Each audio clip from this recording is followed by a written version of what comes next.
If you were to look around Prince Harry when he visited Nottingham last year, you would have seen not a single police officer at the event. The King's younger son did have his own private security officers, but he hasn't had state-funded protection since he left the royal family. Piers Morgan built his reputation taking Prince Harry apart on live television.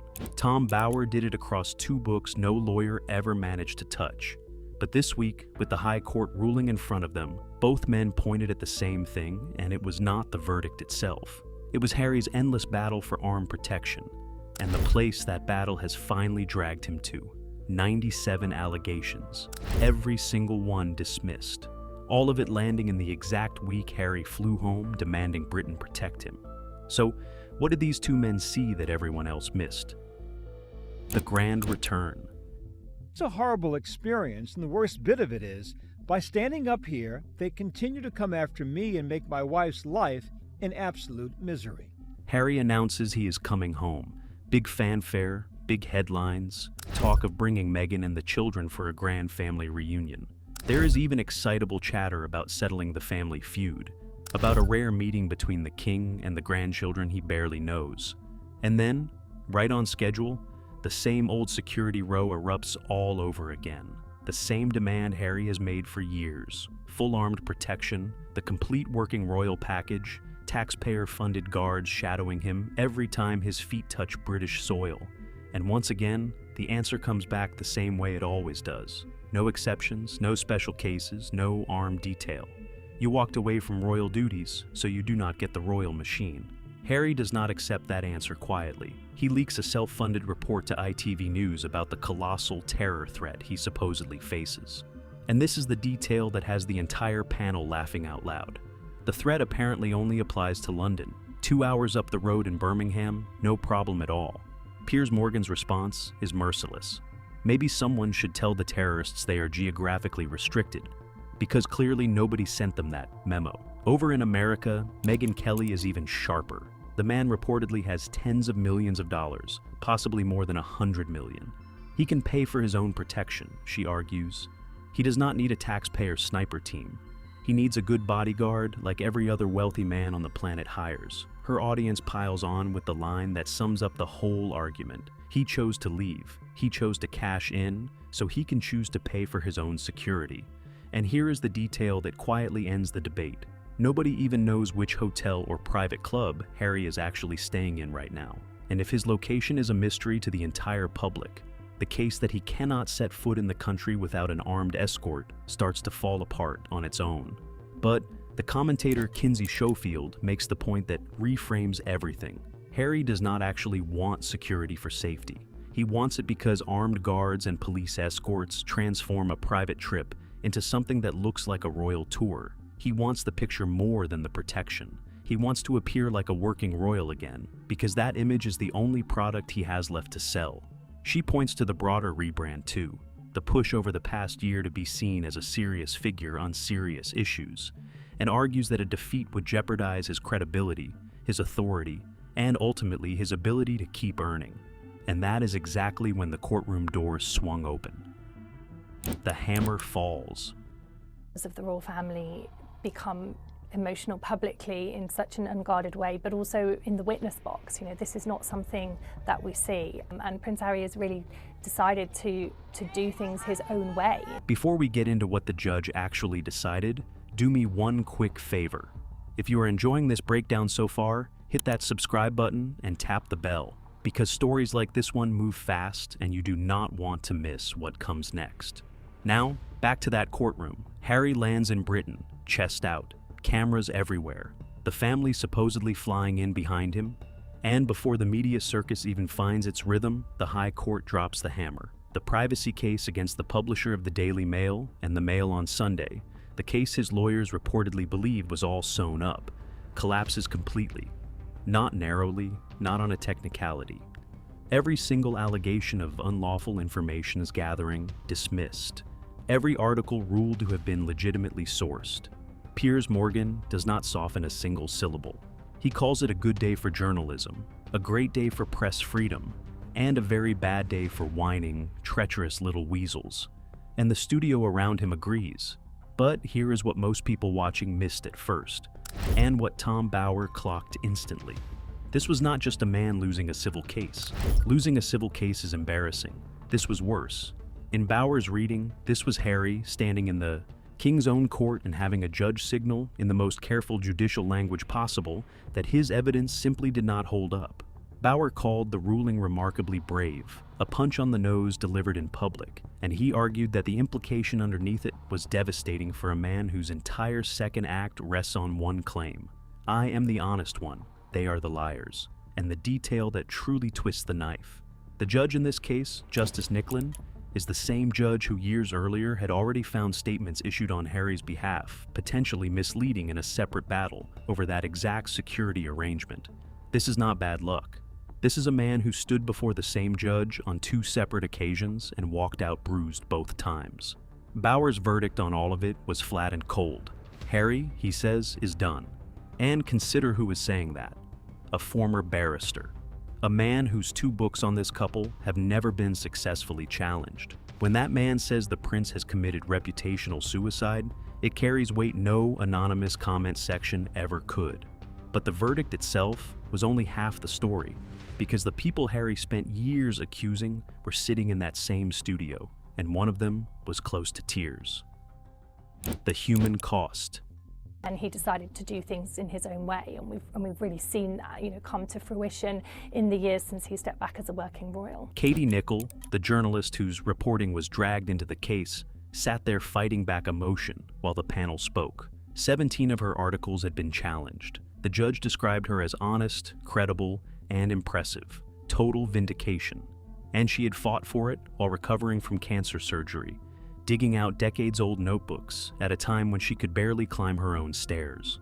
Then Charlotte Griffiths flipped the entire victim narrative on its head. According to her account, it was actually the Sussex camp that tipped her off about a supposedly secret meeting between the 2 legal teams, early enough to position a photographer for an exclusive. Sit with that for a second. The leaks everyone assumed were flowing out of the palace may have been flowing from Harry's own side all along. The audience reaction was brutal and unanimous. Nothing these 2 say can be trusted, and Bower pointed his finger at one more group that almost nobody else talks about: the lawyers. He described a legal circle that has been riding a gravy train for years, earning tens of millions in fees from earlier actions against the Murdoch Empire and the Mirror Group. This time, he argued, they believed they had it won because they were handed a witness statement from a private investigator. A statement Bower describes as concocted and fraudulent, one the male side ultimately picked apart. In his telling, that was the moment any responsible advisor stops the case cold. They pushed on anyway, and the man funding the entire crusade, reportedly not even fully covered by insurance against costs said to run past £50 million, is the one left exposed. Now, you might think that courtroom was the worst place Harry stood this week. It was not. The second blow came from his own father. The palace door. Charles did not have to do anything. After the book, the Netflix series, the Oprah interview, every accusation hurled across the Atlantic, the king still offered his son the use of Buckingham Palace for the entire visit. One of the most secure buildings in the country, an olive branch from a 77-year-old man living with cancer who, by every account, still wanted to see his grandchildren. And what did Harry do with that offer? He sat on it. Would not say yes, would not say no. Just let it hang there for days while palace staff waited on rotas, security plans, and catering that all needed lead time. By the time he finally decided he wanted it, the window had closed. Protocol made it impossible. Then came the moment that set every comment section alight. The palace broke its own sacred code. Never complain, never explain. Gone. They laid the timeline out publicly. He told us on Saturday he was not staying, then he called back and changed his mind, and by then, it could not be done. Bower read that move for exactly what it was. Not a scheduling problem, a breakdown of trust, a quiet, deliberate message that the institution cannot deal with this man. First the judge's punch on the nose, then the king's slap in the face, 2 blows in 1 week from the 2 forces Harry cannot control, the courts and the crown. And once the palace door closed, the conversation turned to a door nobody ever thought could be opened. Andrew's. The Andrew question. For years, the untouchable rule was that you simply cannot strip a royal of their titles. It was not done. Then Andrew happened, stripped, sidelined, fending for himself without ever being convicted of a crime. So the panel asked the question the audience was already shouting. If you can do it to Andrew, why not Harry and Meghan? One defender pointed out that even after Andrew lost state protection, Charles reportedly covered millions a year from his own pocket to keep him safe, and argued the king could simply do the same for his son. But the rest of the panel flipped it, because the comparison cuts the other way. Andrew, disgraced as he is, never went on global television shredding his own family. He never wrote a memoir exposing their most private moments. As one top comment put it, Andrew caused his own downfall, but Harry has spent 6 years actively working against the institution itself. On that reading, Harry is the more dangerous of the two. Bauer's conclusion was ice cold: strip the titles. But titles were never really what this trip was about. Follow the money. Underneath the titles, the security, the palace snub, the panel kept circling back to one word: money. Because strip away the drama, and the picture they painted is of a brand in genuine trouble. The lifestyle ventures mocked on air, reports of a streaming partner quietly disappointed, announced projects that never materialized, and the sting that hurts most for a couple built entirely on fame. The A-listers have drifted toward William and Catherine instead, because proximity to the future king is worth more than proximity to Montecito. That, the panel argued, is the real reason for this entire trip. Not reconciliation, a photograph. One image beside the king to plug them back into the royal brand, and manufacture a currency they could carry home and sell. And Bauer says the palace understood the game perfectly, which is precisely why the doors stayed shut. They refused to be used. As for the marriage, Bauer's answer was firm and strangely unsentimental. It survives, he believes, not out of great love, but out of mutual necessity. Without her, he is a lost prince with no direction. Without his title, she loses the one asset that opens every door, locked at the hip, as one commentator put it, whether they like it or not. Which leaves the only question that actually matters. What happens to Harry now? The final verdict. Step back and look at everything that happened in this 1 week. A man flies home demanding the country protect him. The High Court dismisses his case in its entirety. His father's household publicly explains why the palace door closed. Commentators from London to New York line up to say the security fight has become something else entirely, a campaign for status dressed up as a question of safety. And the two loudest voices, Piers Morgan and Tom Bauer, deliver the same closing argument. The pristine image is gone. The decline has begun.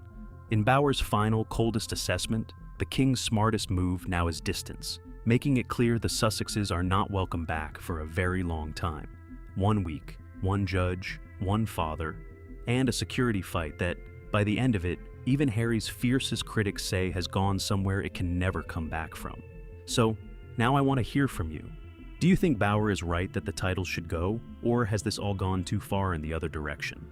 Drop your answer in the comments, and if you made it this far, subscribe with notifications on, because this story is nowhere near finished, and when the next chapter breaks, you will want to be here for it.